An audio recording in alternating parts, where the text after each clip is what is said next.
dzisiaj. Stary, ja mam fest dużo energii, ale wyżo! Fedrzyk, ale zaspany, ale wyżo. Feściun, wszyscy mamy GWS, hopy. Zapomniał! Lecimy, dude! GBS! Na kod FAME25 25% zniżki. 5 razy więcej kofeiny. Kupuj najlepszą kawę! GBS dobrze jest. Polecam. Michał Boxel-Baron.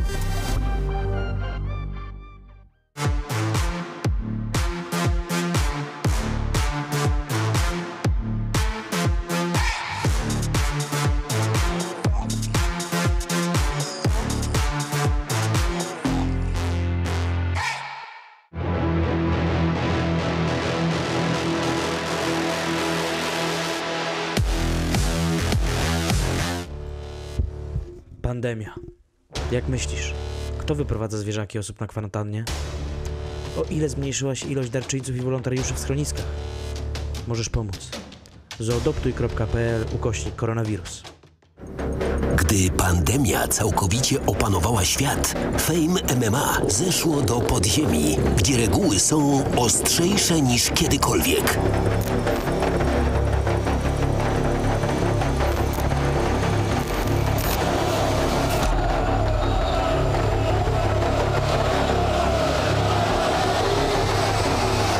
Za dużo. Wojtek, mówiłem za dużo. Wiem, matku. Przesadziłem. Organizacja gali za nami. Zbyt duże siły. Szczęście mam coś, co rozwiąże twoje problemy. Musisz używać supli ze sklepu SFD. Dzięki. Teraz z kodem promocyjnym FAME10 dostaniecie 10% rabatu w sklepie SFD.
Panie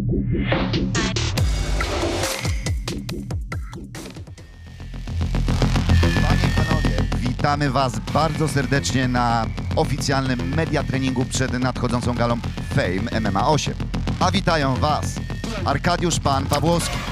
Oraz Michał Rogosiński. Zbliża się, będzie jutro płonął oktagon. Zobaczymy w nim 10 pojedynków, 7 w formule MMA, 2 w formule K1 oraz 1 formuła pięściarska. Mamy nadzieję, że jesteście w dobrym zdrowiu i w doskonałych szampańskich nastrojach. A jutro zrobimy wszystko, żeby ten stan trwał i trwał, ponieważ Fame MMA 8 to dopiero będzie widowisko. Dokładnie, nie tylko widowisko, ale też nie tylko emocje, ale i również widowisko sportowe. O czym za moment Państwo się przekonacie, ponieważ pierwsze zestawienie mocno sportowe. Ale zanim to nastąpi, przypomnijmy o sponsorach, którzy wraz z Wami przyczyniają się do tego, że to widowisko może trwać i wyglądać z gali na galę coraz lepiej. Są nimi oficjalny bookmacher gali, BetClick, HotPay, Tipeo, Zoodoptuj.pl, Super Express, patron medialny, Stormcloud, patron techniczny, SFD, Extreme Hobby, GBS, Premium Cars, Preorder, Patriotic, 5 posiłków dziennie oraz nasi nowi sponsorzy, czyli Next Developer, Crux Different oraz Denli. Nie zapominajmy także o naszym partnerze medycznym, czyli MML, zapewniający wszystkie niezbędne badania kontrolne przed i po walce, czuwający nad zdrowiem i bezpieczeństwem zawodników. Zanim poproszę Arka, by zaprosił pierwszych bohaterów jutrzejszego wieczoru, zaproszę tutaj no tą piękniejszą część sceny na pewno, czyli nasze Ringers. Zapraszam. Wielkie brawa dla Fame MMA Ringers!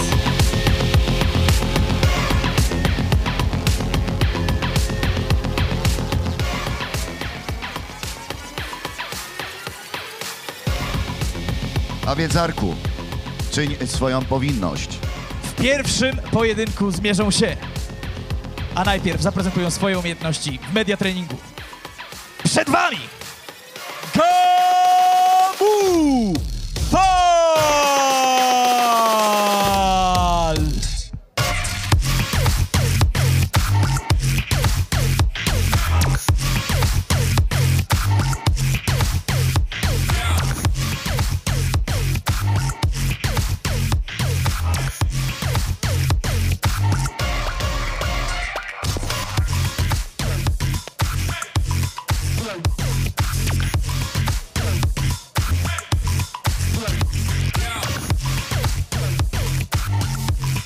Na początku będzie pokaz umiejętności stójkowych, a w narożniku będzie zawodnik Marcin Bilman reprezentujący Ankos MMA.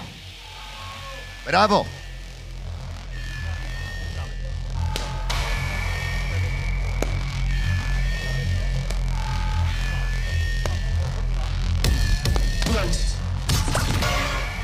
No nie jest to tajemnicą, że Gamu ma fantastyczne warunki i jak widać będzie chciał z nich korzystać. Bardzo dobry zasięg ramion.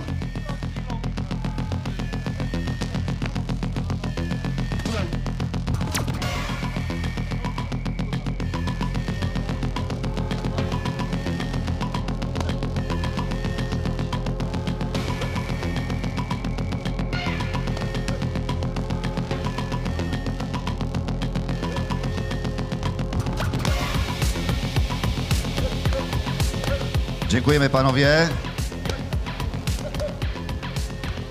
No to można powiedzieć liznęli tylko fragment. Jeszcze nie zobaczyliśmy tego, co ma najpiękniejsze, czyli przypominam Ankos MMA Klub, czyli zapasy.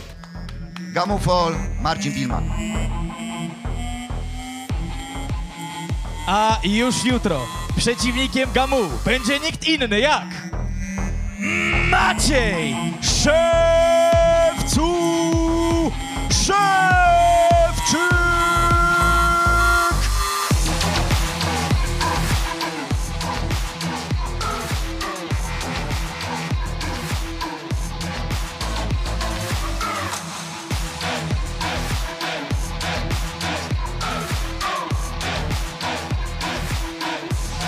Na pewno będzie chciał udowodnić, że Legnica się nie przytula.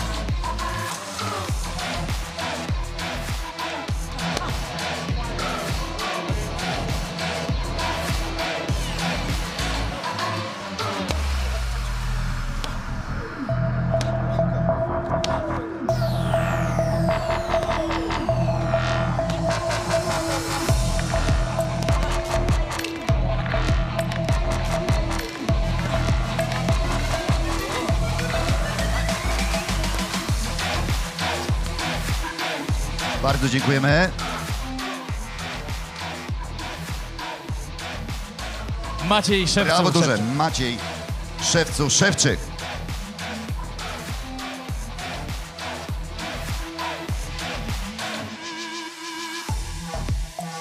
Oczywiście pokaz umiejętności stójkowych Eliasz Jankowski. Będzie jutro mocna wymiana. A tymczasem przywitajcie bohaterów kolejnego pojedynku na Fame MMA 8.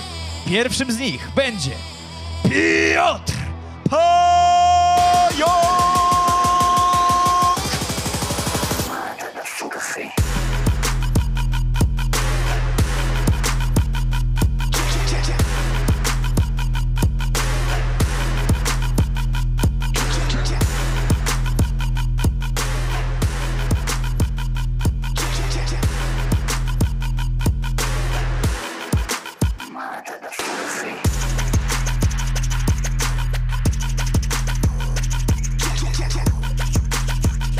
Tomek Makowski w narożniku Piotra Pająka, więc na pewno będzie solidna stójeczka. Zapraszamy panowie.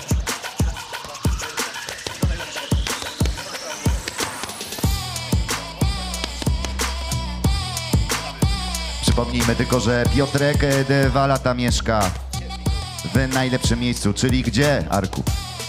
W Tajlandii. Na Phuket, tam mocno trenuje sporty uderzane. Ale oprócz tego brazylijskie jiu-jitsu i purpura świadczy o tym, że ten zawodnik ma pojęcie, jeżeli by został sprowadzony do parteru, gdyby to była walka oczywiście MMA. Ale jutro będą się mierzyć o pas mistrzowski XFC w kategorii do 77 kg.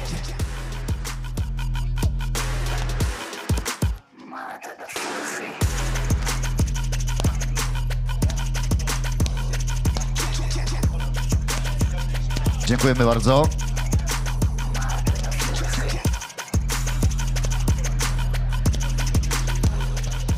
Ach, ten... W ogóle nie słyszę, ambicja Nie, ale sportowca. myślę, że tak jest. Myślę, że musi to Piotrek wystrzelać do końca. Już. Dziękujemy panowie. Piotr Pająk. Brawa. Tak jest, podróże wojownika, zostaw coś na jutro, bo jutro w oktagonie musisz pokazać pełnię swoich umiejętności, żeby uwalić swojego przeciwnika, Maku drugą stroną, jeżeli możecie. Tak, proszę Dziękuję. bardzo. Zapraszamy, a przeciwnik także z bardzo wysokiej półki, człowiek, który już mierzył się, pokazywał się w oktagonie Fame MMA. No myślę, że warto powiedzieć podwójny wicemistrz świata w K1. Przed wami Alan Alanik Kwieciński!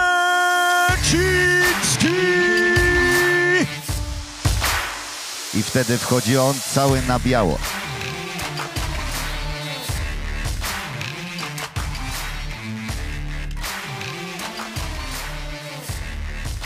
Oczywiście poza karierą zawodniczą znany też z telewizyjnego programu. Michale, jakiego? Chociażby Warsaw Shore. Tak? Bardzo dobrze. Ale są 2 jeszcze. Ex na plaży i... Hotel Paradise czy coś? Nie wiem. Tu mnie zagiął. Ale nie będziemy denerwować Alanika, bo nie tutaj przyszedł nie po to, żeby pokazywać... Tylko żeby pokazać umiejętności sportowe.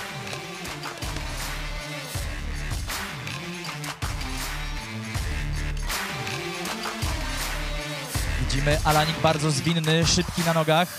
Na pewno do tej walki musiał schudnąć wiele. Podczas oficjalnego ważenia dowiemy się, ile konkretnie. Oczywiście tarczuje go Dominik Zadora, fenomenalny zawodnik K1. Ostatnio mieliśmy okazję oglądać go chociażby na pojedynku na Fenie.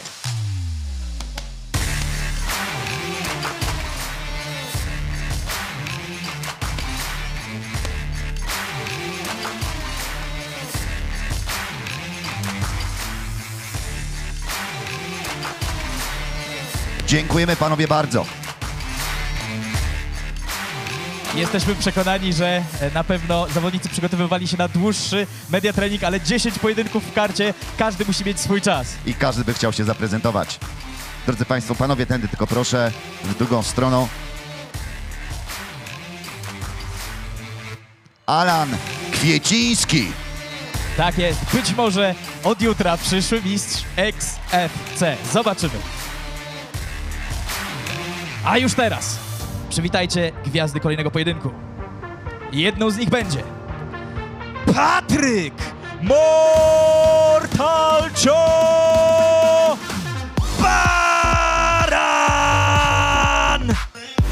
Jak obiecał, tak zmienił kolor włosów.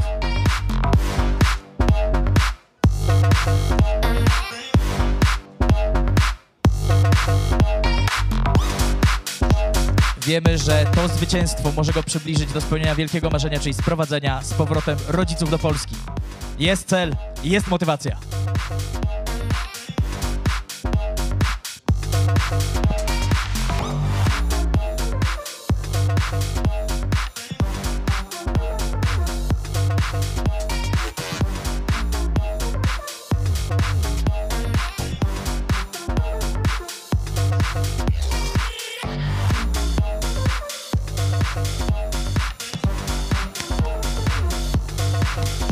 Patryk ma za sobą również kilka pojedynków w amatorskiej formule bokserskiej. Co zresztą będziemy mogli zobaczyć.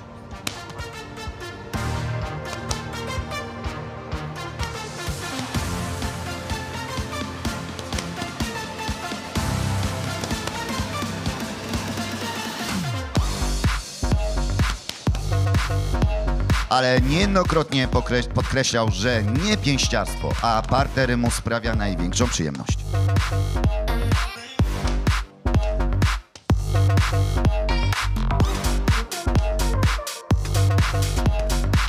Duże brawa, duże brawa. Mały pokaz kąśliwych i jadowitych ciosów w stójce. Zobaczymy, co zaprezentuje jutro w oktagonie. Patryk Mortalcio Baran. A jego przeciwnikiem będzie jeden z bohaterów 7. gali Fame MMA. Człowiek, który wykombinował zielony pas w judo i zwycięstwo nad Tomkiem Olejnikiem. Czyli nikt inny jak Mariusz Hejter Słoński!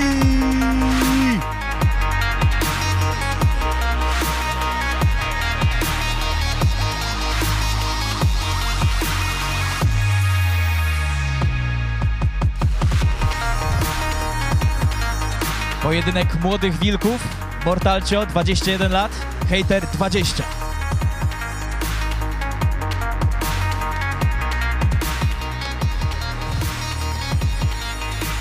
No przed Hejterem na pewno duże wyzwanie. Zobaczcie chociażby na różnicę warunków fizycznych, o czym za moment się pewnie przekonamy, ile panowie wnieśli i jaka jest różnica między nimi w kilogramach.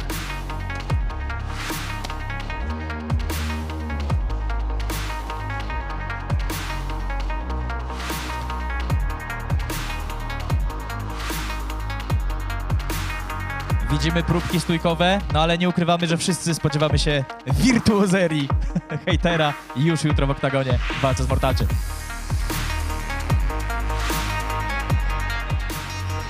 Duże brawa. Mariusz Hejter Słoński. Tak jest, tak jest. I już teraz przyszedł czas na media trening dotyczący walki kobiet. To są zawsze bardzo gorące pojedynki, zawsze wielce oczekiwane pojedynki. Przywitajcie pierwszą z bohaterek walki kobiet na Fame MMA 8. A będzie nią Dagmara Szewczyk!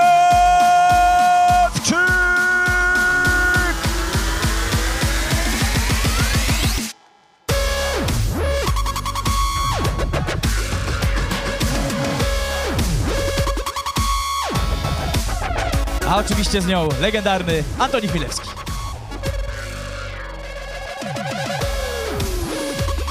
Coś czuję, że możemy zobaczyć elementy zapasu.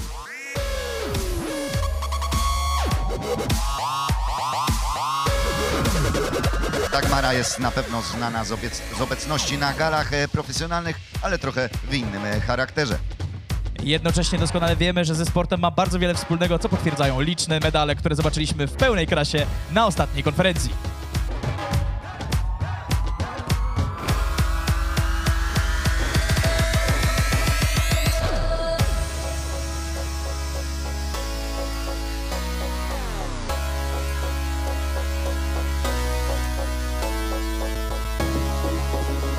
że róż to jest jednak kolor chyba twój ulubiony. Ale zobaczymy, czy jutro w oktagonie zobaczymy czerwień na twarzy rywalki.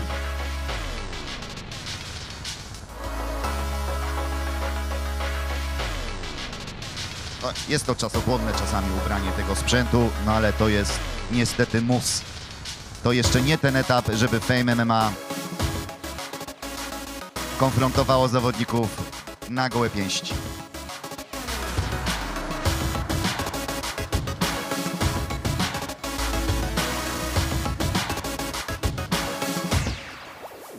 Już chyba wszyscy nie możemy się doczekać umiejętności Dagmary Szewczyk. Co pokaże w stójce.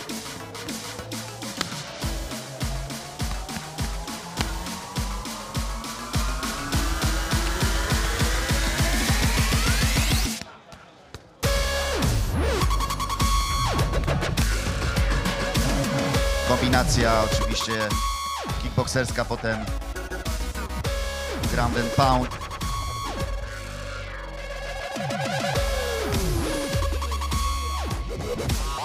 Obejście gardy do dosiadu i tam uderzenia z góry.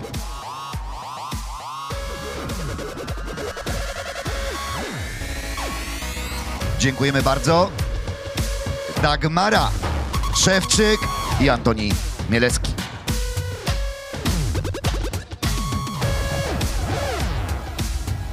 A jej przeciwniczką będzie zawsze nieprzewidywalna Zusie!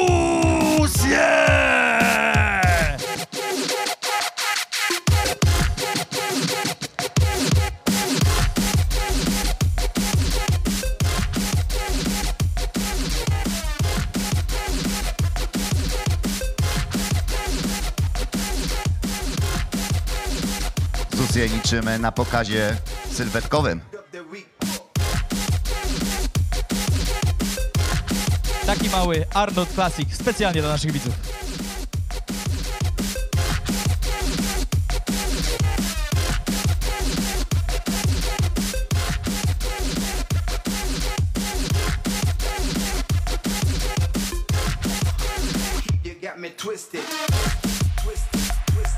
Czuć ewidentnie pewność siebie od Zusie.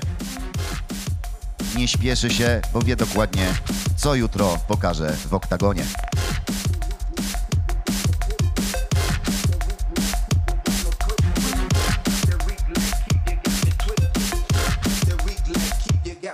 Zusie zawsze... Jestem ciekawy, co masz w głowie teraz, o to zapytamy później. Ale tam się musi dziać.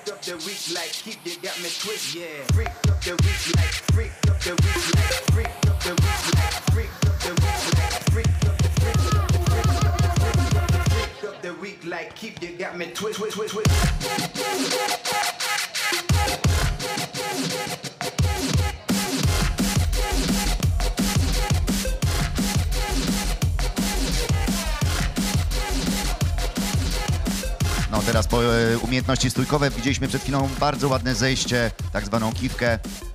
Zejście z linii uderzenia oczywiście.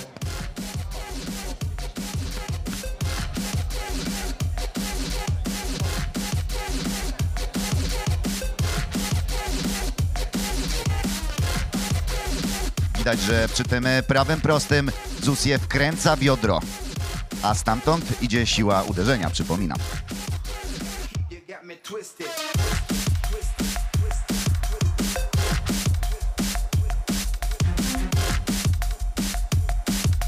Patrząc na wyraz twarzy Zusie, nie wiem, czy to jeszcze Zusie, czy już Joker.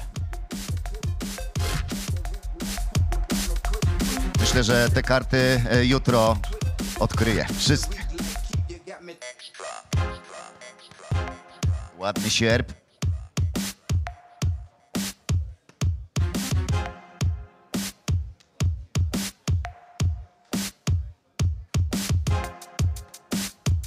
Bardzo dziękujemy za pokaz umiejętności stójkowych.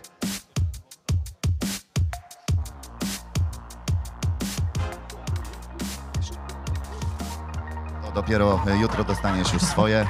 Prawie poszło w rękawicach, ale nic dziwnego, to są wielkie emocje. drodzy Państwo, ZUSie! Brawa! A skoro już mowa o wielkich emocjach, to może porozmawiajmy o wielkich chłopach i zobaczmy, co zaprezentują reprezentanci wagi ciężkiej. Przed wami Piotr Szeliga!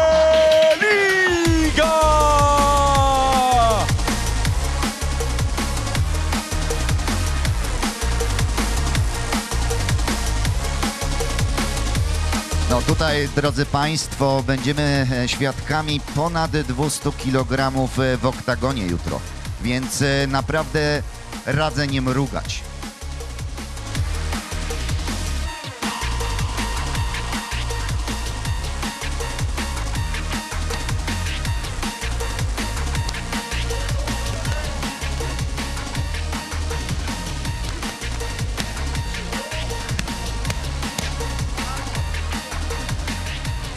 Piotrek bardzo swobodnie czuje się w płaszczyźnie stójkowej, co właśnie możemy zaobserwować. I mamy kolana, i mamy low kicki 3-4 razy pod rząd.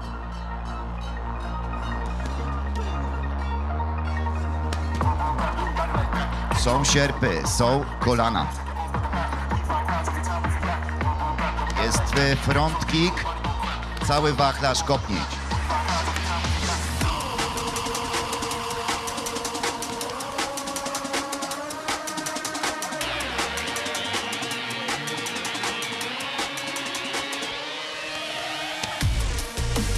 Super, bardzo dziękujemy panom za pokaz umiejętności. Duże brawa. Tak jest. Piotr Szeliga. I widzimy i słyszymy, że jest mały fanklub, a na pewno jutro przed monitorami ten fanklub stanie się o wiele, wiele większy.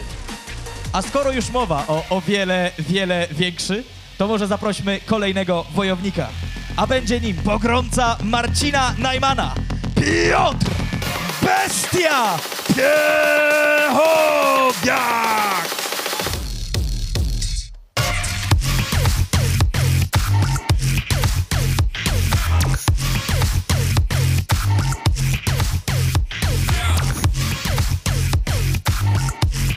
I ponownie Maku będzie tarczował Piotra tym razem.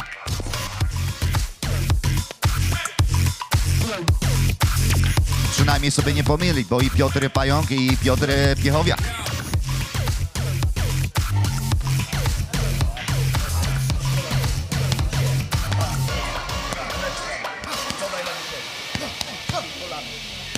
Bestia z taką masą, przypominam, to nie jest proste dotlenić te mięśnie. Zobaczymy, jak to będzie jutro wyglądać.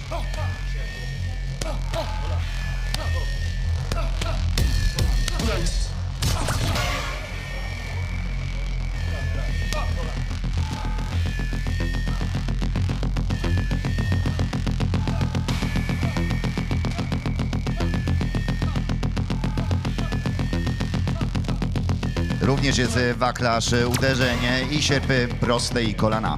Panowie, bardzo dziękujemy. Duże brawa.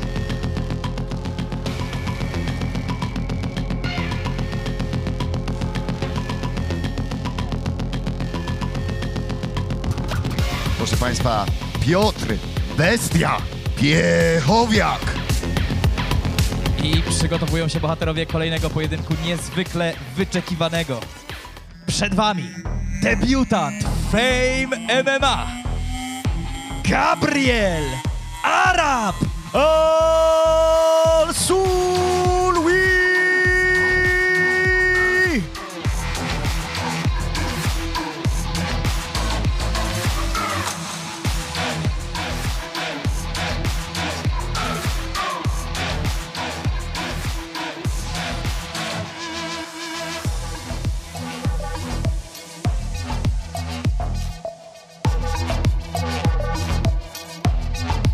Tu będziemy mieli okazję zobaczyć nie tylko umiejętności stójkowe Araba, ale również to, z czego słynie najbardziej, czyli umiejętności parterowe.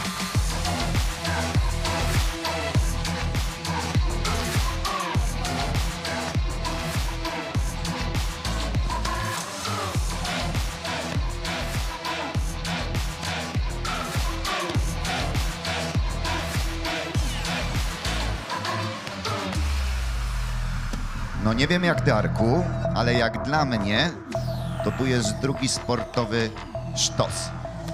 A nawet już trzeci. Naprawdę zapowiada się to super. Ja jako tylko ciekawostkę dodam, że Gabriel trenuje swoje techniki nie tylko na macie, nie tylko w ramach treningów, ale także grając na PlayStation w UFC 4. No, dzisiaj były ostre treningi, będą z niego ludzie. Jeszcze krótkie umiejętności parterowe albo zapaśnicze widzę bardziej. Piękne obalenie do pozycji bocznej. Klasycznie ustabilizowanie, bo nie sztuka oczywiście jest obalić, ale tą pozycję później ustabilizować.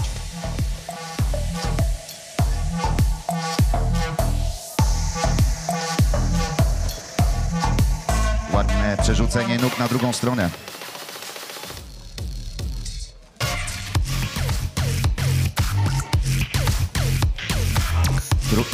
Trójkąt rękami. Chyba to było na koniec, panowie. Bardzo dziękujemy. Taki media trening to ja rozumiem.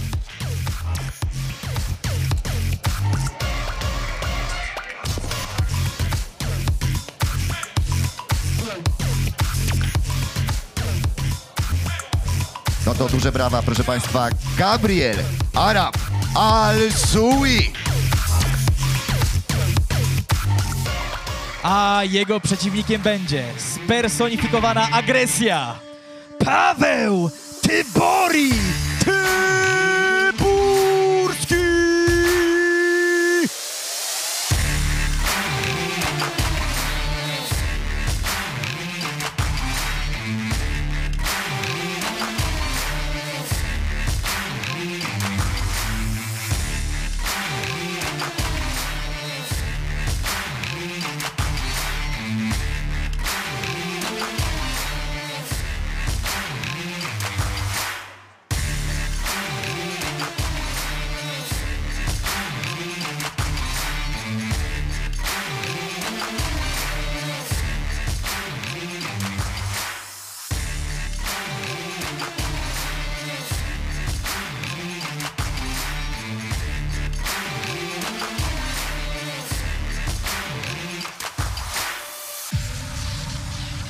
Paweł zaczyna, ustawia swoje pierwsze kroki jako sportowiec w piłkarskich klubach, dzięki czemu na pewno zawdzięcza swoją niesamowitą koordynację ruchową, o czym zaraz się przekonacie.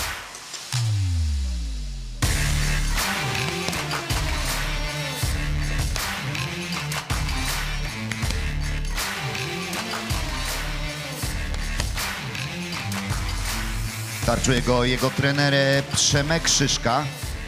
Trenują panowie na co dzień w klubie Unique, gdzie również można zobaczyć Radka Paczuskiego, więc jak słyszymy takie nazwiska, to wiemy, że ta stójka będzie solidna.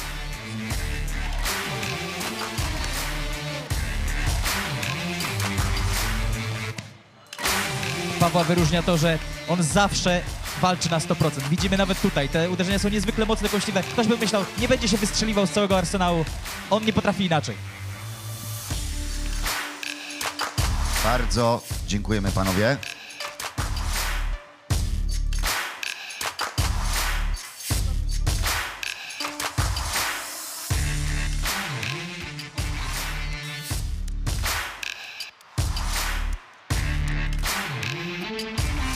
Proszę państwa, Paweł Tybori Tyburski.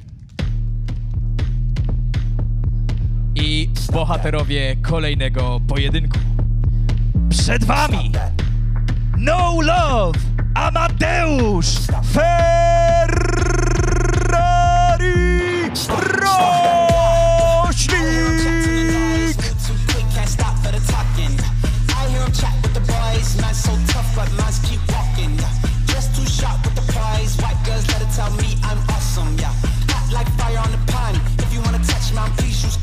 Cold like 0 degrees. I'm out the cage, gotta let out the beast. Revolutionary, gotta let out the streets. Locked in a cage, I'ma let out the. Wake up, get out the sheets. We came for one. Nie wiem, czy się Arku ze mną zgodzisz, ale jak słyszę Ferrari, to myślę dymy.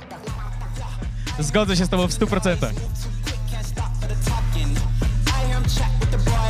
so tough, but mans keep walking, yeah. Just too sharp with the prize. White girls, let her tell me I'm awesome, yeah. Hot like fire on the pan. If you wanna Dlatego touch też my na to ważenie nie przygotowaliśmy żadnych stołów. Prewencja kluczem do sukcesu. No Amadeusz, muszę przyznać, że jeszcze 2 miesiące temu zupełnie inaczej wyglądał, przybrał na tej masie, stąd limit wagowy to nie 77 kg, a 84.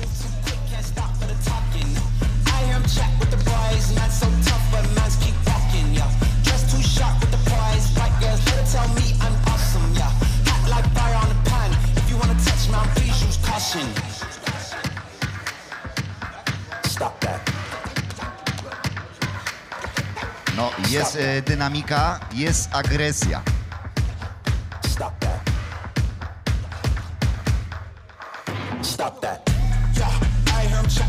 I tak bardziej podwórkowo jest też szajba w oczach.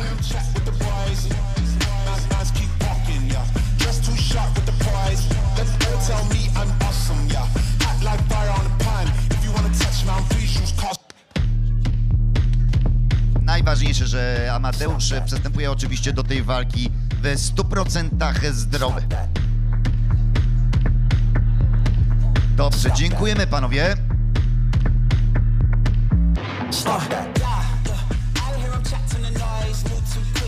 Można mówić wiele, ale myślę, że można powiedzieć przede wszystkim, że Amadeusz jest gotowy.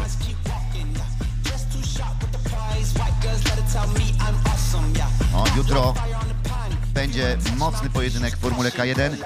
Proszę państwa, Amadeusz Ferrari Roślik. Amadeusz musi być przygotowany, ponieważ jego przeciwnik na pewno przygotowany będzie, gdyż będzie nim Maksymilian Wiewiór Wiewiórka!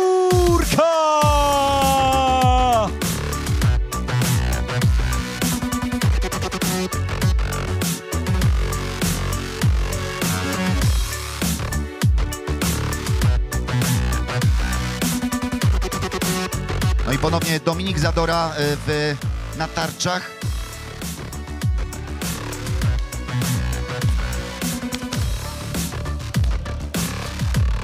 Wszyscy oczywiście są ciekawi, co pokaże Wiewiór w Formule K1, bo to, że parter ma dobry, wszyscy już wiemy.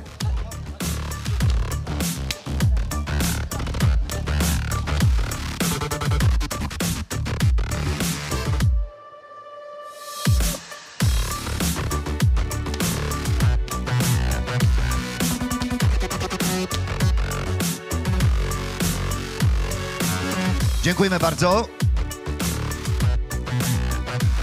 Brawa duże, oczywiście, należą się. Maksymilian Wiewiórka. I bohaterowie kolejnego pojedynku. Pierwszy, wielce oczekiwany debiutant, Michał Sobota Sobolewski Diarra!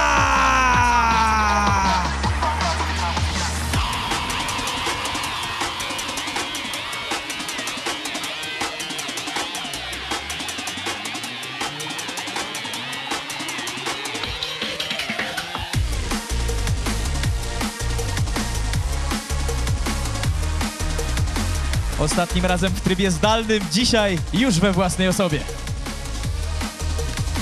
Mimo że jest dzisiaj piątek, to mamy i sobotę. To totalnie brzmi jak tekst, który ja bym powiedział. Staram się jak mogę. Oczywiście Michał jest znany w środowisku szczecińskim berserkerców.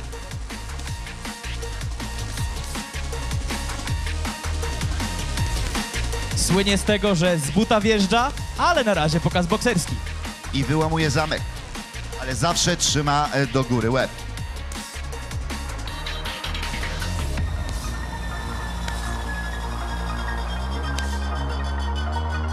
Tutaj na pewno dużą zagadką, znakiem zapytania, niewiadomą będzie różnica wieku między panami, czyli wydolność. Dziękujemy bardzo. Brawa, brawa. Należą się.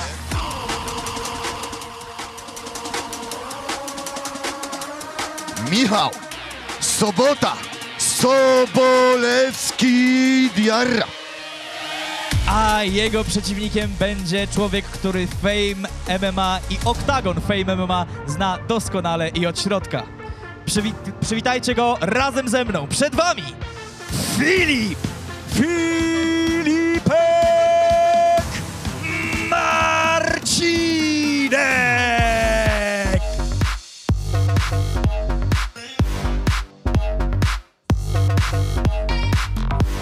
No chyba nigdy nie zapomni tego, co pokazał i jakie serce pokazał Filipek w walce z Goliatem.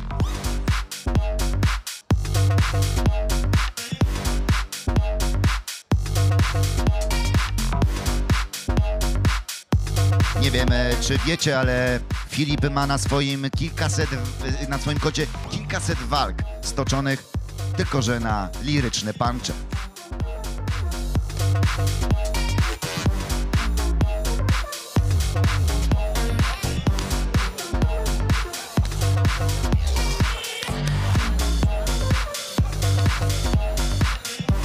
Na pewno trzeba podkreślić i zwrócić uwagę na to, że ma bardzo dobrą koordynację ruchową.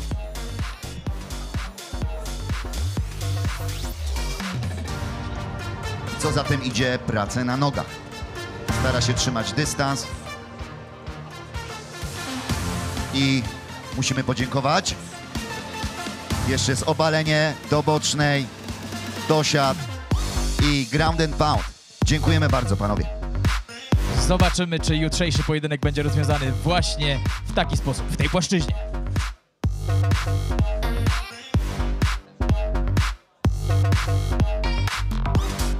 Filip Marcinek.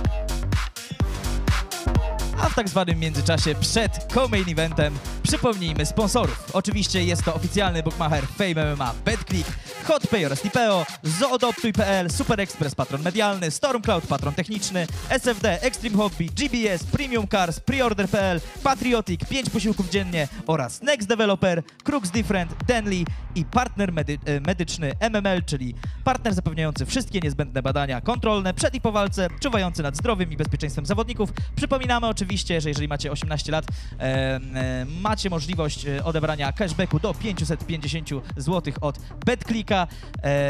Możliwość oczywiście wejścia na stronę sprawdzenia kursów. To wszystko jest w waszej gestii.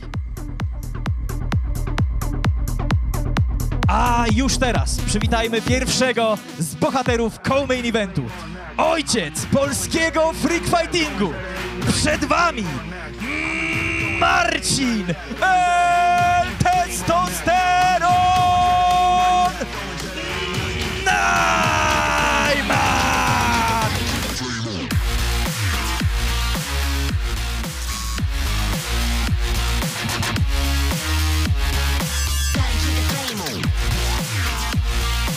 No nie ma bardziej doświadczonego zawodnika na gali Fame MMA, jeżeli chodzi o obycie w ringach.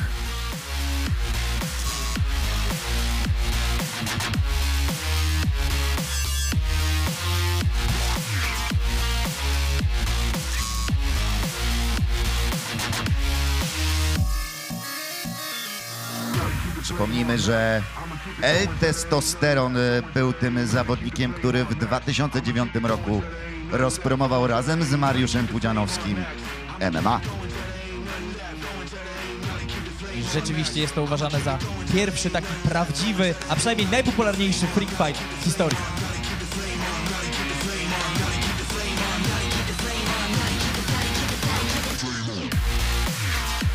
Pojedynek oczywiście odbędzie się w formule bokserskiej, ale w małych rękawicach. A co za tym idzie, śmiertelnie niebezpieczne. No i oczywiście kategoria Open. Tutaj można spodziewać się sporej przewagi wagi Marcina Najmana.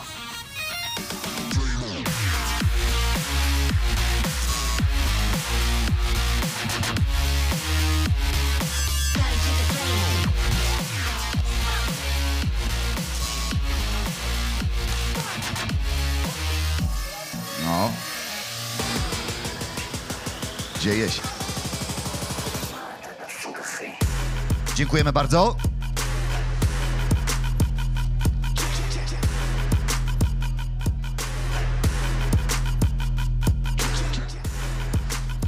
Panie i panowie, Marcin L. Testosteron Najman. Brawa. Przybiłem z dziewczynami piątki, żeby znowu kabel nie powiedział, że jakieś tu romanse mam. Dobrze, zobaczymy. Niedługo będziecie mieli okazję jeszcze stanąć twarzą w twarz i parę słów powiedzieć. A tymczasem ten, na którego bardzo wiele osób czeka. Jedna z najbardziej kontrowersyjnych postaci w polskim freak fightingu. Przed wami Kasiusz Don Casio Życiński!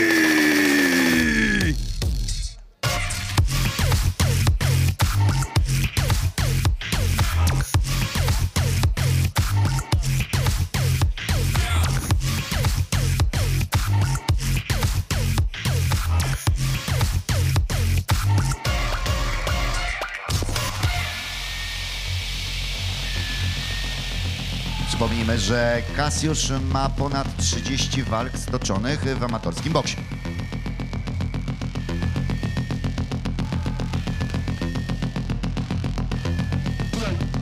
Jak mówi, zacząłem trenować od 1 listopada, czyli raptem 3 tygodnie. Arku, dużo czy nie dużo? Dużo i niedużo. Z drugiej strony ma za sobą treningi przez ponad 5 lat. Miał też przerwę, no to będzie naprawdę bardzo ciekawe i nieprzewidywalne starcie.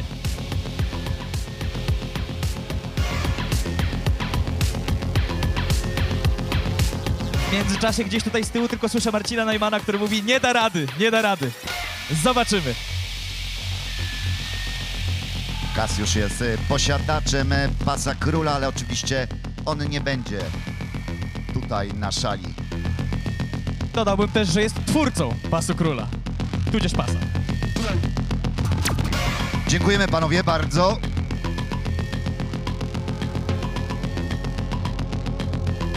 Don Casio Król.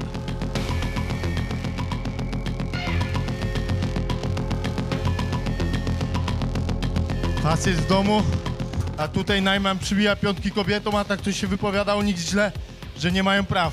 Weź ty się zdecyduj, debil. Marcin Najman znowu wywołany do tablicy. Zobaczymy. Zobaczymy, czy na ważeniu w jakiś sposób się do tego odniesie. Oj, na pewno. To już tam stoi pod. No i co, Arku, to na co wszyscy czekamy, czyli walka wieczoru. Tak jest, main event, creme de la creme, Fame MMA 8. I przed wami pierwszy z bohaterów. Elu Wida, przywitajcie go bardzo serdecznie. Kacper Błoński!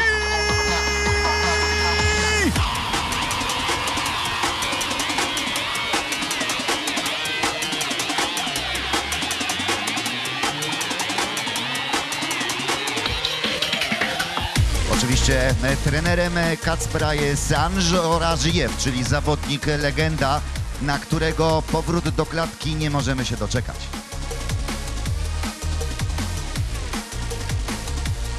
Trenujący na co dzień w Warszawskim Centrum Atletyki, gdzie jest, no, śmietanka MMA światowego.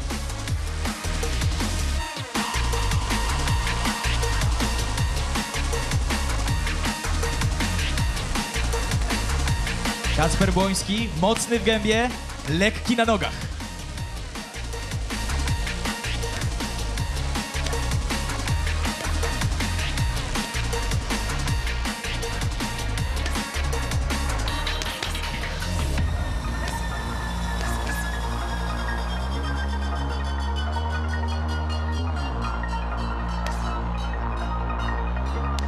I dziękujemy panowie, niestety ten czas nagli. Anzor jak zawsze z wielkim szacunkiem nawet obuwie zostawia, mimo że to nie tatami. To tak, to nie. Oczywiście wiemy też, że Anzor bardzo mocno przykłada rękę do treningów Adriana Polaka, więc wiemy, no, że na fejmowym oktagonie też naprawdę maczał już palce, możemy tak powiedzieć wprost. A tymczasem przyszedł czas na ostatniego wojownika, który dzisiaj tutaj przyjdzie, a ostatni, kto wie, być może będą pierwszymi. Przywitajcie go bardzo gorąco! Marcin Dubiel!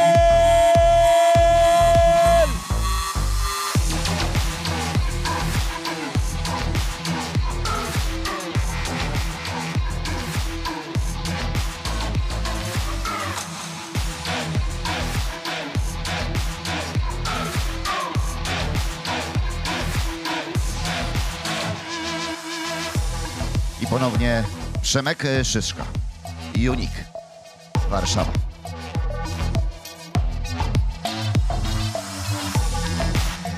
No, pojedynek, który myślę, Arku, konkuruje tutaj, chyba najwięcej emocji wzbudza i przynajmniej między panami.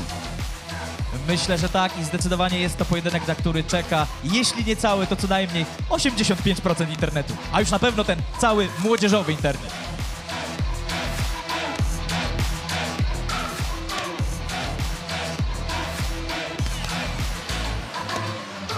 Panowie oczywiście mieli ze sobą styczność w domu X. Zobaczymy, który na którym postawi jutro krzyżyk.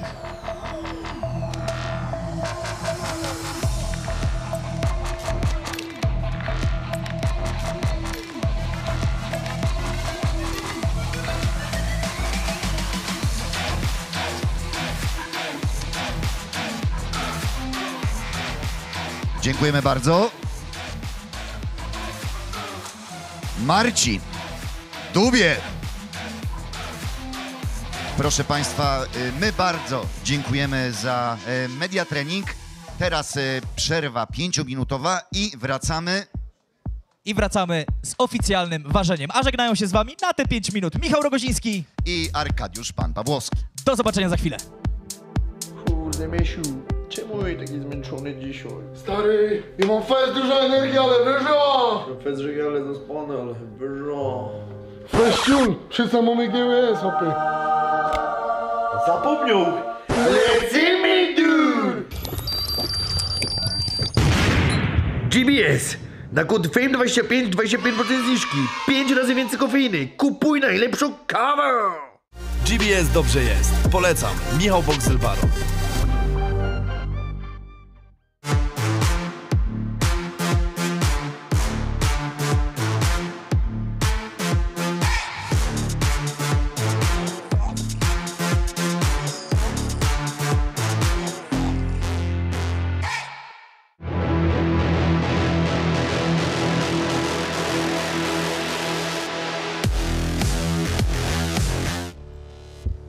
Pandemia. Jak myślisz, kto wyprowadza zwierzaki osób na kwarantannie? O ile zmniejszyła się ilość darczyńców i wolontariuszy w schroniskach? Możesz pomóc. zoodoptuj.pl/koronawirus.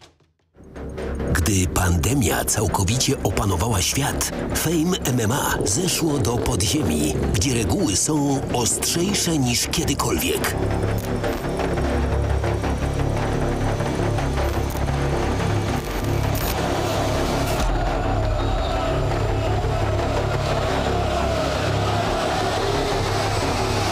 Za dużo.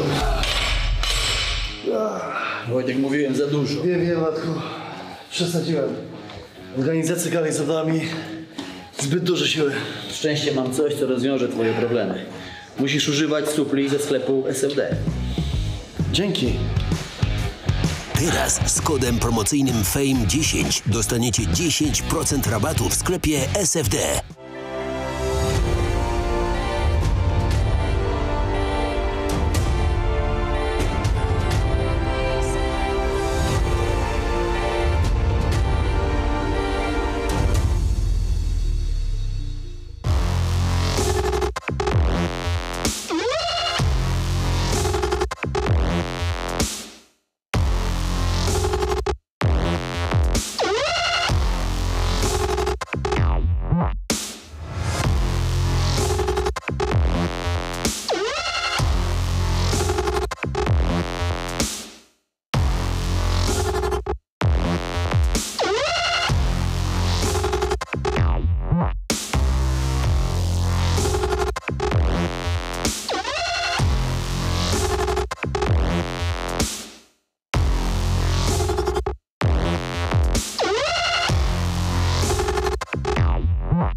I wracamy po przerwie. Media trening już za nami, a przed nami oficjalna ceremonia ważenia. Witają Was oczywiście ponownie Michał Rogociński I Arkadiusz Pan Pawłowski. Niesamowicie się cieszymy, ponieważ przed nami tak wiele emocji jutro w oktagonie, ale już za chwilę. Coś mi podpowiada, że ta scena także może zapłonąć. Tyle gorących konfliktów, tyle ambicji sportowych, walka o pas mistrzowski, różne formuły. Tutaj może się wydarzyć naprawdę wszystko i na to też czekamy. Ale zanim się przekonamy o tych emocjach, chciałbym zaprosić włodarzy, potężnych włodarzy Fame MMA. I jako pierwszego poproszę Wojtka Golę. A wraz za nim Michał Boxdel Baron!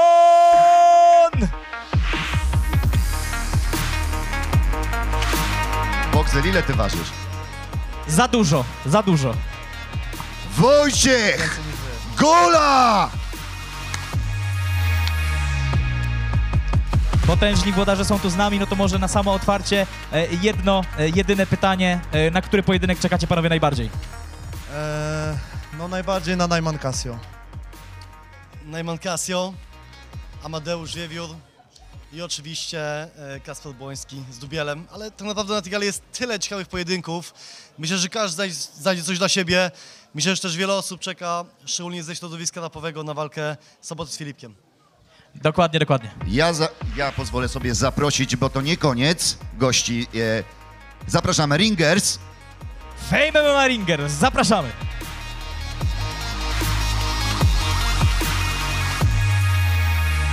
Jak to mówią, last but not least. Człowiek, który będzie czuwał nad poprawnością całej procedury ważenia. Główny sędzia Fame MMA Piotr Jarosz. Brawa!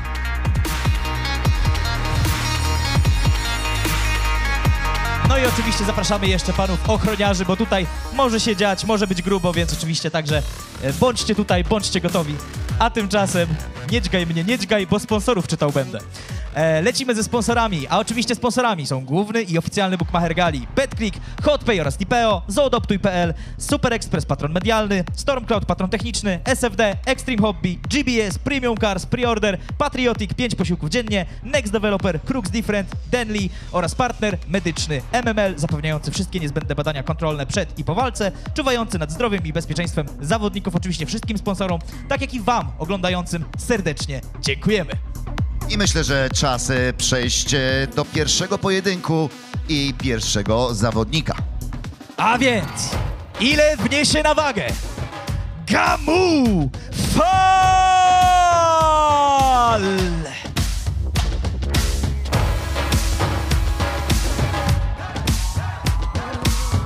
Przypomnę, że umowny limit wagowy to 77 100.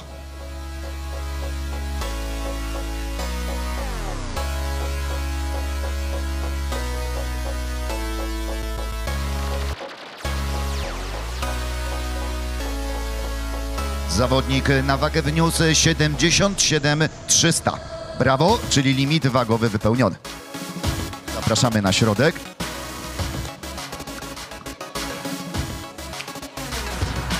A jego przeciwnikiem będzie Maciej Szewcu Szewczyk!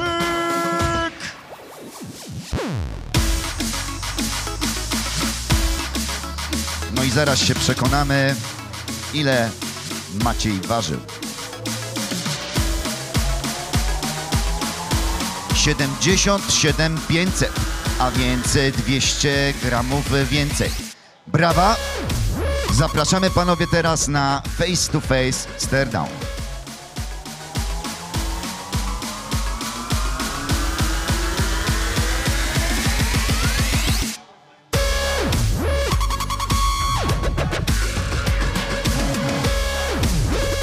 I bardzo proszę twarzą do kamer.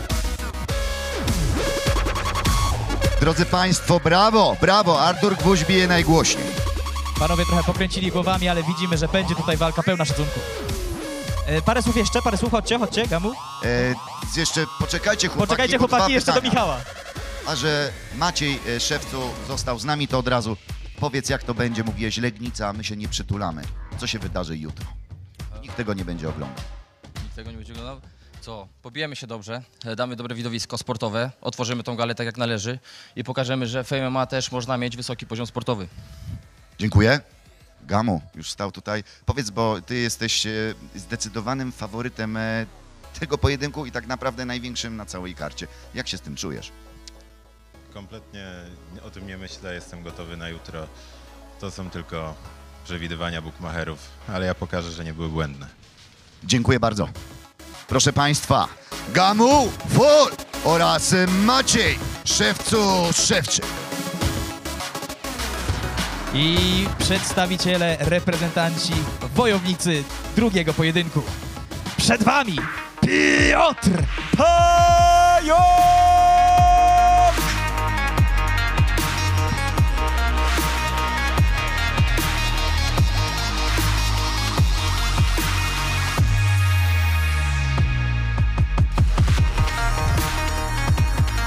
No to przekonajmy się, ile wykazała waga. Równe 77 kg. Brawa! Piotrku, poproszę cię na środek. A więc tutaj waga w punkt, a zobaczymy, ile na wagę wniesie Alan Alanik Kwieciński!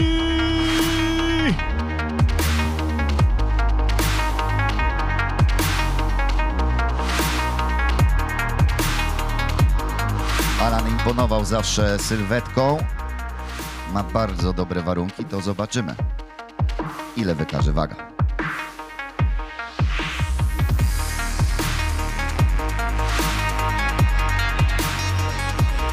(77,600), a więc faktycznie 600 gramów cięższy od Piotrka. Zapraszam panowie do face to face.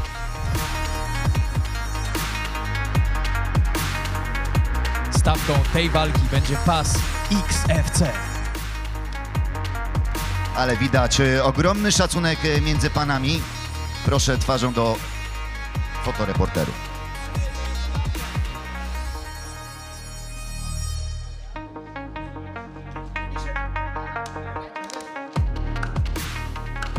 Piotrku, jak bardzo cieszysz się z tego pojedynku i z debiutu dla Federacji Fame MMA? Bardzo, że będę mógł zaprezentować tu swoje umiejętności, będę mógł pokazać, co się nauczyłem. Fajnie, że to Alan jest moim przeciwnikiem. Pokażemy na pewno, na co nas stać.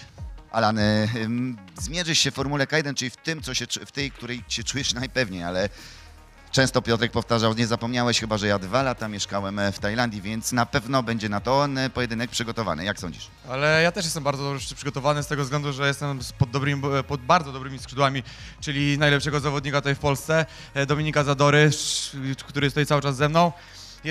I cieszę się przede wszystkim, że jestem underdogiem. Cieszę się, bo zero presji. To teraz Piotrek musi udowodnić, że co tak naprawdę robi w tej Tajlandii, więc mówię i przede wszystkim pas zostaje w Polsce, nie pozwolę, żeby on podróżował gdziekolwiek.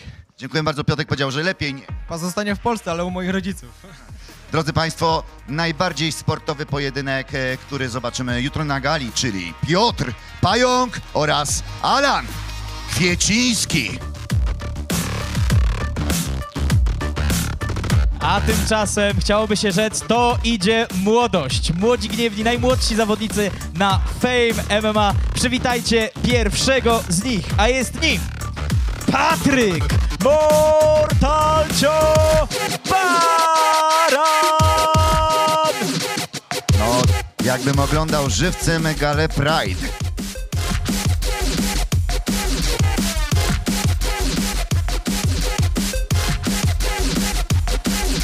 Czarny pas w judo.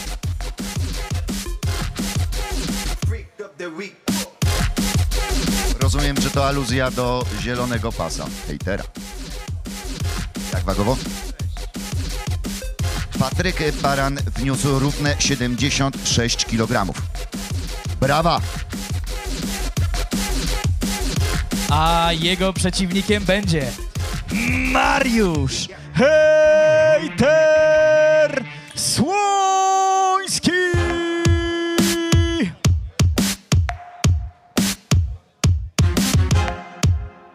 Mariusz, który za dużo nie mówi, tylko robi. A na wagę wyniósł 7500, a więc tylko 5,5 kilo lżejszy. Zapraszam panowie do stare-downu. No na pewno będzie to duża różnica wagowa.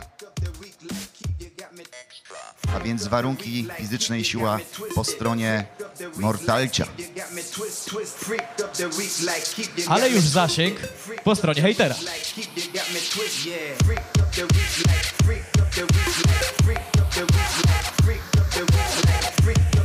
To jest wymiana utrzymności, mocno widać.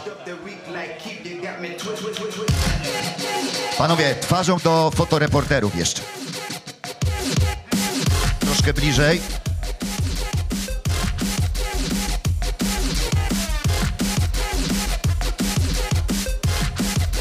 Dziękujemy. To ja od razu posłowie, a zacznijmy od Mortalcia. Chciałem spytać o nowy challenge, ale nie. Fantastyczna praca w stójce, czucie dystansu, ale wszedłeś tutaj w elementach w judoka czarny pas. Co to miało oznaczać? Ogólnie to jakby mało osób o tym wie. Osoby, które oglądają mnie, no to wiedzą. Mój kolega, mój przyjaciel, trenuje judo dzięki mojemu przyjacielowi. Trenerów mam od judo. On ćwiczył całe swoje życie, od 5 roku życia i 2 lata temu miał wypadek, więc to było jakby, i teraz porusza się na wózku, więc to była jego judoga i to jakby dla niego to zrobiłem. Wyrażę szacunku. Bardzo szlachetno, brawa, inicjatywa. Hejter, powiedz, co ty masz teraz w głowie, bo ty jesteś bardzo cichym człowiekiem. Ja mam takie mieszane uczucia. Wydaje mi się, że tutaj troszeczkę mi nie wyszło ten media trening, ale można się pomylić, wiadomo, tutaj są kamery, można się lekko zestresować, ale jutro po prostu postaram się pokazać drugi raz, nie zawieść. Czyli zasłona dymna, jak wcześniej z judo. Proszę państwa, duże brawa dla obu panów i liczymy jutro na pokaz umiejętności. A tymczasem już za chwileczkę na wadze pojawią się wielce wyczekiwane panie. Pierwszą z nich będzie Dagmara Szewczyk!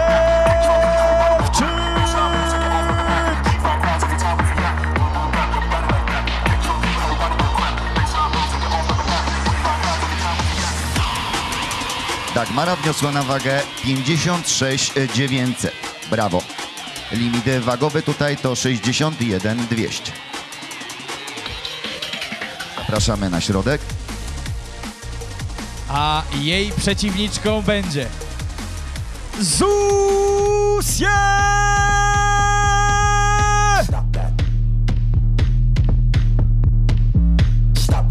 Zusie krokiem kocicy wchodzi na wagę, a waga mówi 59,100. Więc no, waga troszkę cięższa Zusie. Zapraszam teraz panie do stare-down. Przeciwko.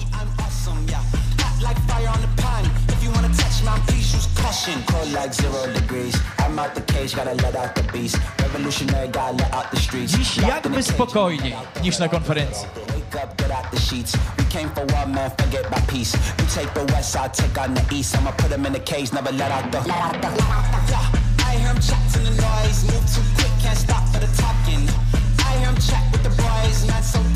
I twarzą proszę do fotoreporterów, drogie panie.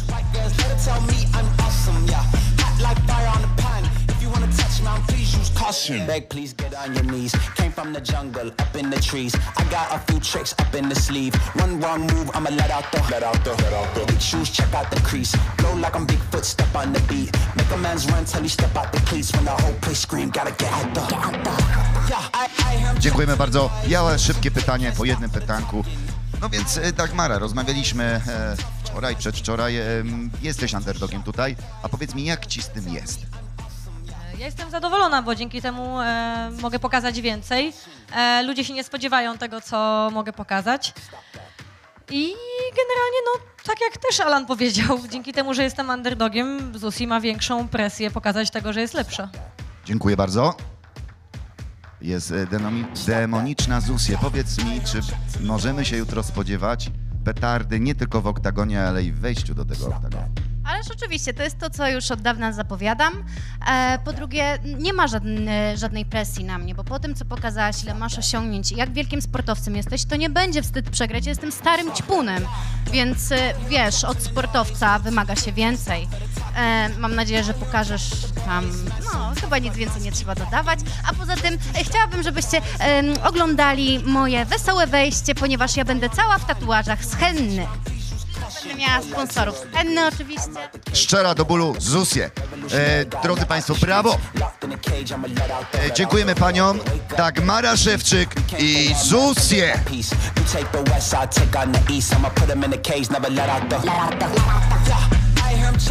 A tymczasem już za chwileczkę na wagę wejdzie waga ciężka. Zobaczymy, czy przekroczymy 200 kg mięsa. Istnieje bardzo spora szansa, że tak. Pierwszy, który zmierzy się dzisiaj z wagą, a jutro z przeciwnikiem.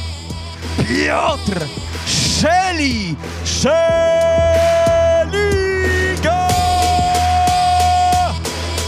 Panowie w kategorii wagowej Open występują, ale już gołym okiem widać, że Szeli trochę mniej tych kilogramów.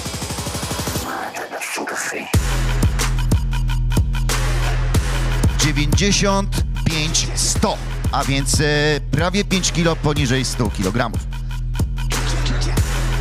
Dziękujemy, prosimy na środek.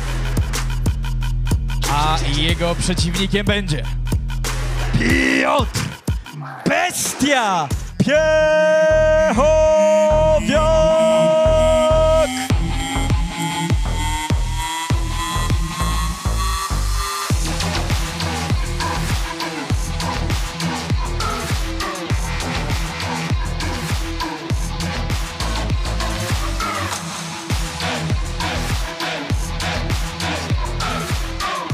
Piotr waży 109,300, a więc faktycznie odrobinę cięższy.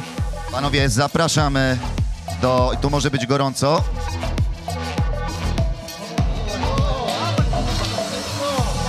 Oj, oj, oj!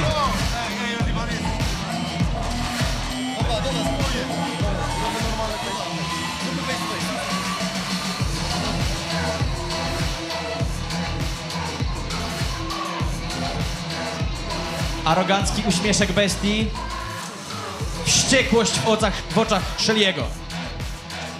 I symboliczne pocałowanie pięści. Panowie, jeszcze doproszę przodem do fotoreporterów.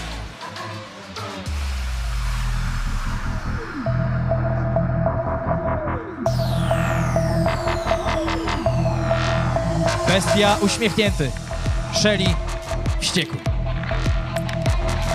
No dobrze. Ja proszę, jeszcze tutaj od razu zapytam jako pierwszego Piotra Szeligę, jak możesz, proszę, na ile to personalny konflikt jest dla ciebie, bo odnoszę wrażenie, że bardzo. W 100%. Wiesz, ludzie myślą, że to jest jakaś, wiesz, ustawiana akcja czy coś, ale ja sobie nie pozwolę na pewne rzeczy i tyle. Mam pewne zasady i się ich trzymam. Czasami na tym tracę, czasami zyskam, ale jestem cały czas sobą i tyle. I to najważniejsze. Dobrze, dziękuję bardzo. A teraz Piotr Bestia Piechowiak. Powiedz mi, jak widzisz swojego przeciwnika? Widać, że jest od ciebie odrobinę lżejszy. Zapewne będzie szybszy. Mi to nie przeszkadza. Jestem wytrenowany tak, jak się należy. I tym krótkim wprowadzeniem jutro zobaczymy ponad 200 kg w oktagonie, także uważajcie, bo w tej wadze się nie mruga. Proszę Państwa, Piotr Szeliga oraz Piotr Bestia Piechowiak. 14 kg przewagi bestii. Zobaczymy, jaka różnica będzie w kolejnej wadze. W walce oczywiście. A już teraz w okolicy wagi melduje się Gabriel Arab Al-Sulwi!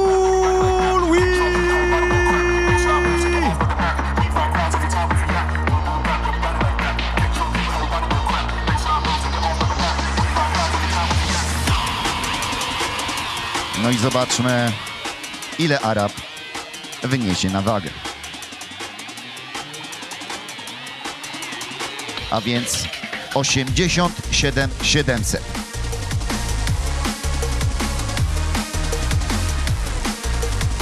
A jego przeciwnikiem będzie Paweł Tybori Tyburski!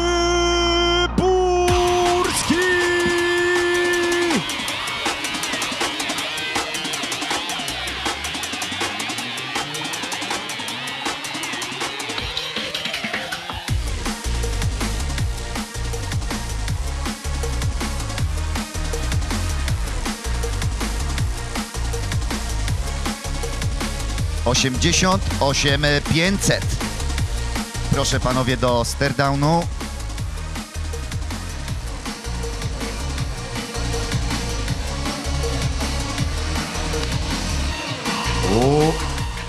Pierwsze emocje. Jeszcze panowie, bardzo proszę twarzą do fotoreporterów i za chwilę po jednym pytaniu. Tego nic nie zwiastowało. Podczas konferencji spokojni i pełni szacunku, ale budzą się emocje. Nic dziwnego. Dobrze, dziękuję. I pierwsze pytanie do Araba. Co się wydarzyło teraz? No kurczę, chyba Paweł po prostu w bliskim kontakcie nabiera agresji. Dziękuję. Paweł, jak ty to skomentujesz? No, już jest walka. Już się zaczęła. Czyli mode, fight mode on. Tak jest. Panowie, bardzo dziękuję. Liczymy na to, żebyście jutro udowodnili to w klatce. Gabriel, Arab, Al-Sui oraz Paweł Tybory Tyburski. I kolejne starcie bardzo mocno wyczekiwane. Przed wami Amadeusz Ferrari Roślik!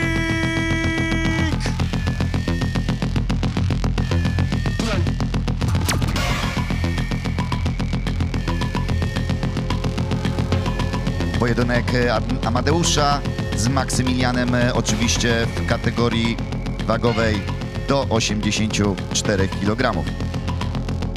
Limit to 83,900.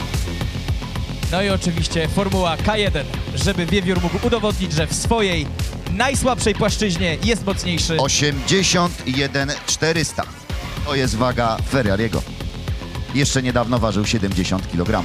Zapraszam.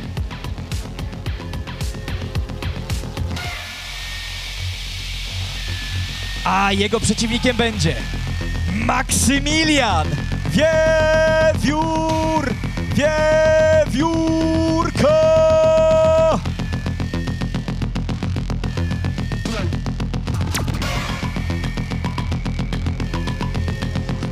81,300. To jest oficjalna waga Wiewióra. Zapraszam panowie do staredownu.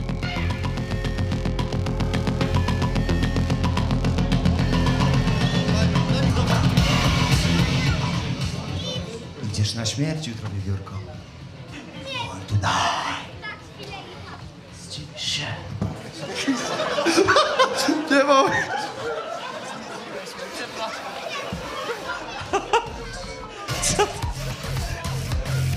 No właśnie. Jak bardzo się zdziwi. Tak. Wszyscy mówią, że jestem tak pozytywny, że się uśmiechają na mój widok, więc możliwe, że to będzie też moja tajna broń. Zacznie się śmiać w ringu, a ja będę go lać, nie? I całe napięcie A co piorun na szczelił. to powie Amadeusz Ferrari? No tak, czułem jakąś delikatną chemię, zaczyna buzować, ale no sam słyszałeś, wszyscy się śmieją, kurde. No co, no i idę tak naprawdę, idę go zabić jutro, no kurde, próbowałem go nienawidzić, ale sami widzicie, kurwa. Czyli jednak będzie chemia. Drodzy Państwo, jutro pojedynek w Formule K1, a wystąpią oczywiście w nim Amadeusz. Robiście jeszcze... Panowie, jeszcze z twarzą. Do zdjęcia.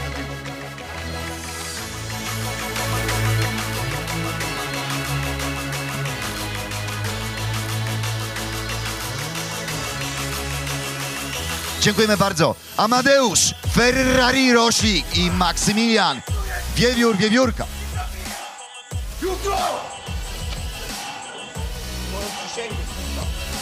Amadeusz bardzo szybko się potrafi odpalić, jak widzimy. Ferrari V2 jest na maksa odpalony. Dziękujemy bardzo.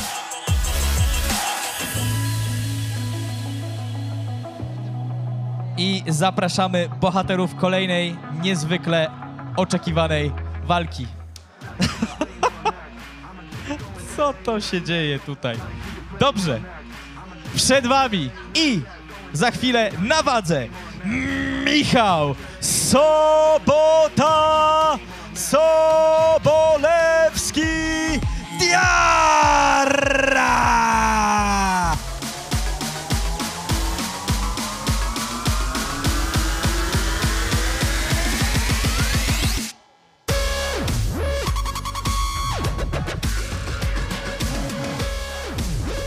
Czyli sponsor jest. Mimo że rogaliki to waga 76 300 zrobiona. Bez problemu. Dziękujemy, Michał. A jego rywalem będzie Filipek Marcinek.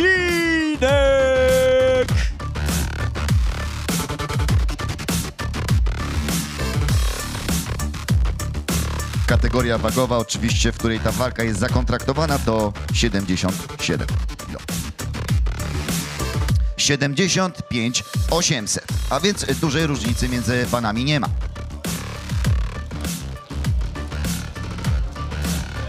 Dał do spróbowania Boxdelowi. Cesarz też miał takich swoich gości. Od sprawdzania, czy nie zatrute. Zajebiste.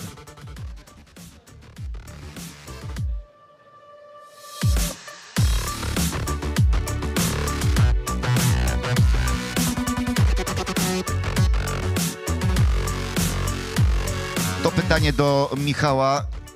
Czy chciałeś udowodnić tym, czy pokazać, że robienie wagi nie było dla ciebie dużym problemem? Dobrze to odczytałem? Dokładnie tak. Dziękuję, powodzenia jutro. No i ten facet, który stoczył tyle pojedynków, ale mówię lirycznych, no to co się jutro wydarzy w klatce? Że będą realne puncze na mordę, a nie takie wyimaginowane. No i więcej dodawać nie trzeba. Proszę Państwa, Sobota i Filipek.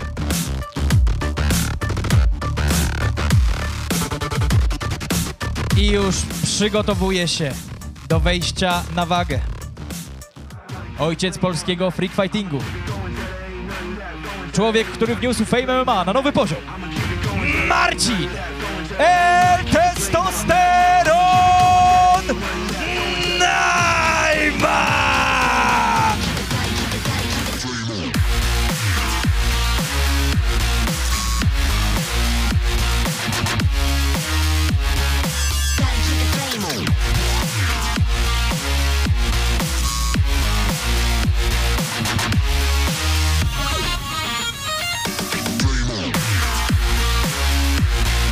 109 300 to jest waga, którą Marcin wniósł.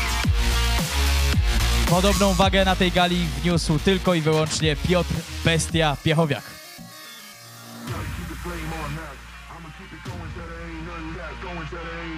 I czas na jego przeciwnika. Przed wami Kasiusz Don Casio Król Życiński!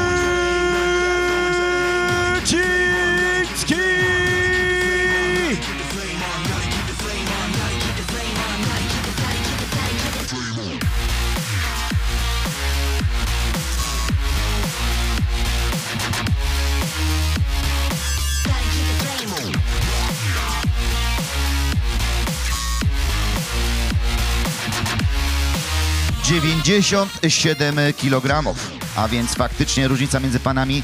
No i uwaga. Nie twoje jedno marzenie. Wstać do karetki.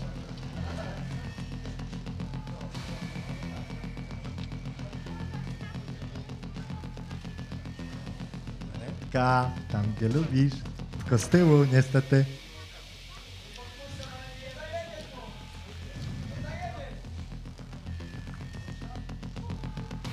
Dziękuję i przodem proszę panowie do fotoreporterów. Jutro zobaczymy, czy mowa jest złotem, a milczenie srebrem, czy jednak odwrotnie.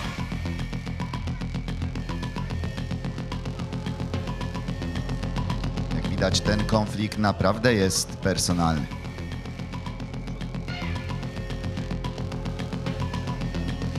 I przodem do fotoreporterów panowie jeszcze.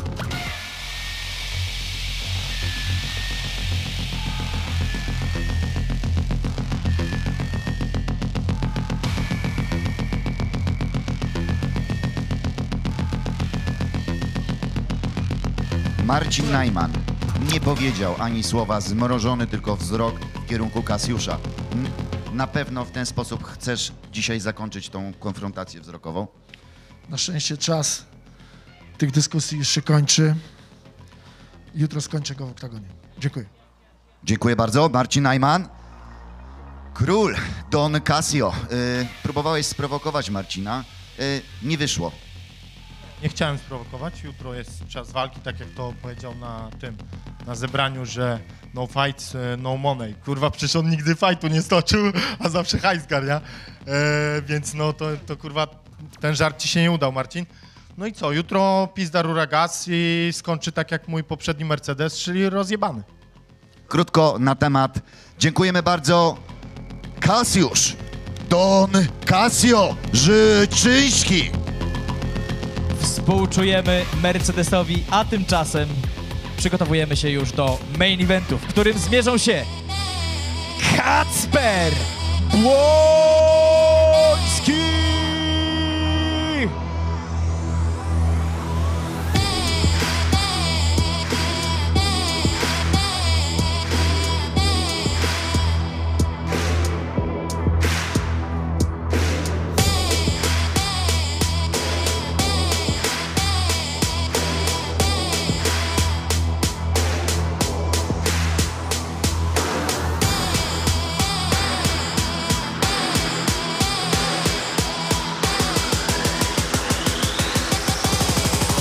Kacper Błoński wniósł na wagę 8600. Zobaczymy, ile na wagę wniesie jego przeciwnik. Marcin Dubiel!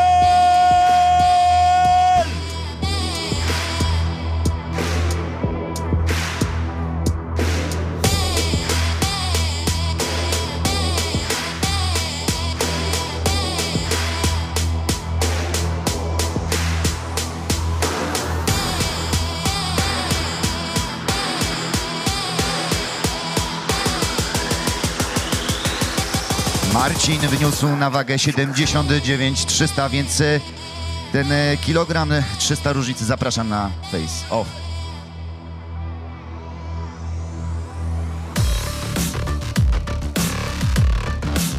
Kacper uśmiecha się ironicznie to. A Marcin to odwzajemnia.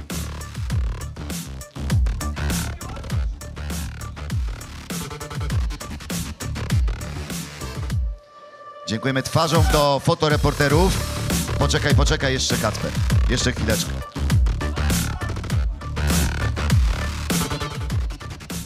Widzieliśmy dzisiaj za Nzorem stójkę, ale rozumiem, że to nie tylko to, na co najbardziej kładliście nacisk, bo nie wierzę, że człowiek, który wywodzi się z zapasów, nie zrobił tego z tobą.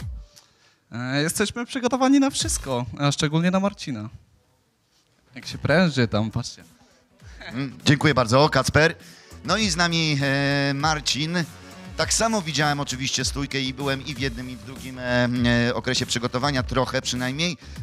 Czy jesteś zadowolony z tego, jak przepracowałeś te niespełna 3 miesiące? Bo przypomnijmy, że tyle się przygotowałeś. Tak, 2,5 konkretnie. Jestem bardzo zadowolony, myślę, że ciężej pracować się nie dało i jutro to zweryfikujemy. Dobrze, bardzo dziękuję. Drodzy Państwo, walka wieczoru pomiędzy Kacprem Błońskim a Marcinem Dubielem. Brawa!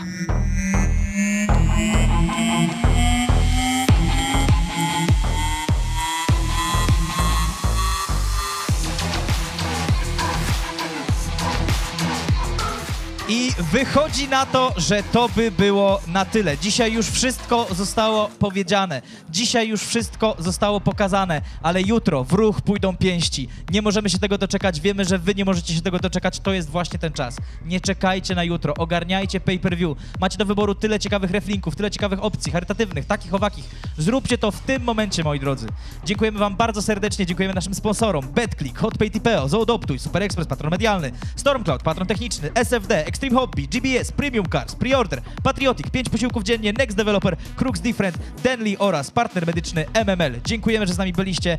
Dziękujemy naszym potężnym włodarzom za to, że wpadły im do głowy takie genialne pomysły jak stworzenie Fame MMA. No i co? Myślę, że to jest czas, żeby się żegnać. Bardzo dziękujemy i jeszcze raz. Wojciech Gola, Boxdel.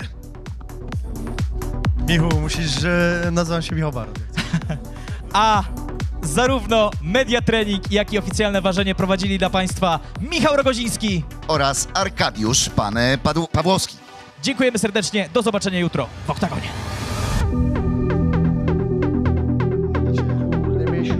Czemu taki zmęczony dzisiaj? Stary, ja mam fest dużo energii, ale wyżo! Fest żegale zaspane, ale wyżo. Festiul, wszyscy mamy GWS, hopy.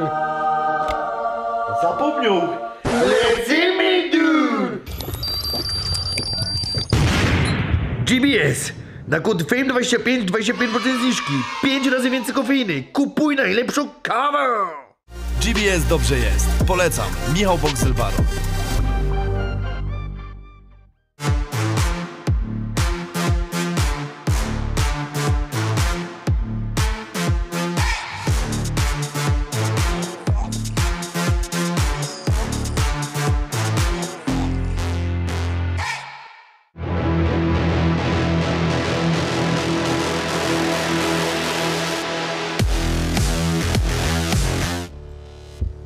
Pandemia. Jak myślisz, kto wyprowadza zwierzaki osób na kwarantannie? O ile zmniejszyła się ilość darczyńców i wolontariuszy w schroniskach? Możesz pomóc. zoodoptuj.pl/koronawirus.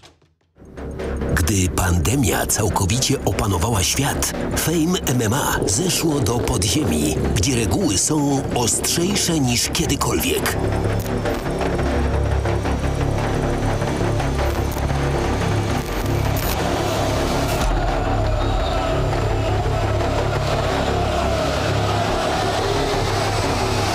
Za dużo.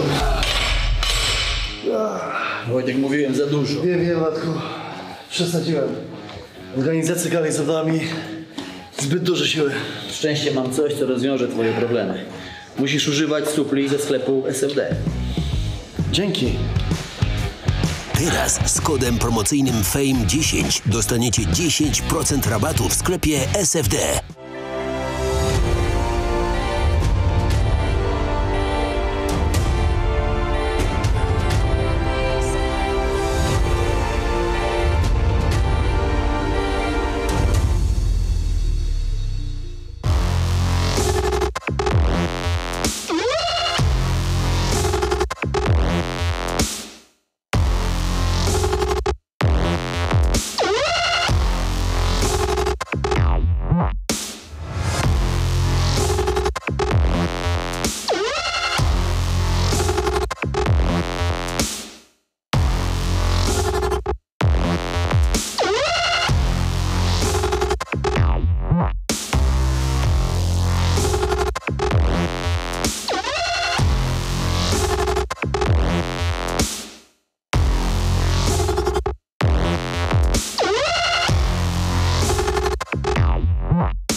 I would like to work with you